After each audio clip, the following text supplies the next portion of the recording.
गांव का रहस्य गांव में घना जंगल था, जिसे लोग भूतिया वन कहते थे। इस गांव का नाम में सिद्धपुर था, जो चारों ओर हरियाली से घिरा हुआ था। लोग मेहनती थे, पर एक अजीब सा डर उनके दिलों में बसा हुआ था। गांव के बुजुर्गों का कहना था कि इस जंगल में कोई अजीब शक्ति थी। दिन में तो सब कुछ सामान्य लगता, लेकिन रात होते ही वहां अजीब अजीब आवाजें आने लगती। कई लोगों ने दावा किया कि उन्होंने वहां किसी छाया को घूमते देखा है।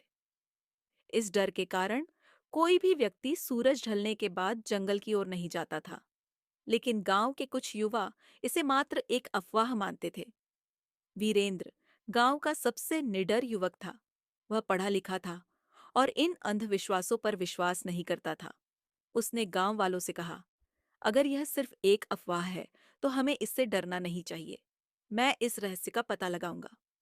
गांव के बड़े बुजुर्गों ने उसे बहुत मना किया, लेकिन वीरेंद्र अपनी बात पर अडिग रहा।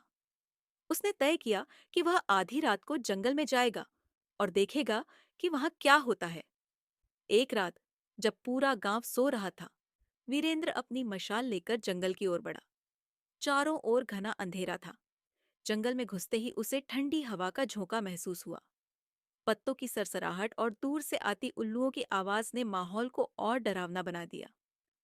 चलते चलते उसे एक पुराना टूटा फूटा मंदिर दिखा। मंदिर के द्वार पर एक अजीब सी आकृति बनी हुई थी, जो हल्की रोशनी में डरावनी लग रही थी। वीरेंद्र ने जैसे ही कदम आगे बढ़ाया, एक जोरदार आवाज गूंजी, कौन है वहां? वीरेंद्र का दिल तेजी से धड़कने लगा, लेकिन उसने हिम्मत नहीं हारी।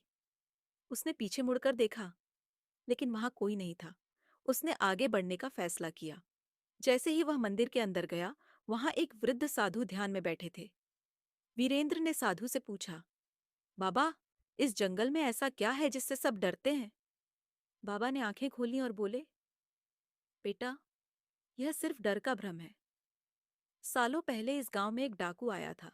उसने यहाँ के लोगों को बहुत तंग किया, लेकिन जब गांव वालों ने हिम्मत जुटाकर उसे मार दिया, तो उसके साथ एक भयानक कहानी जुड़ गई। लोगों ने सोचा कि उसकी आत्मा यहीं भटक रही है, लेकिन सच्चाई ये है कि यह सिर्फ उनका वहम है।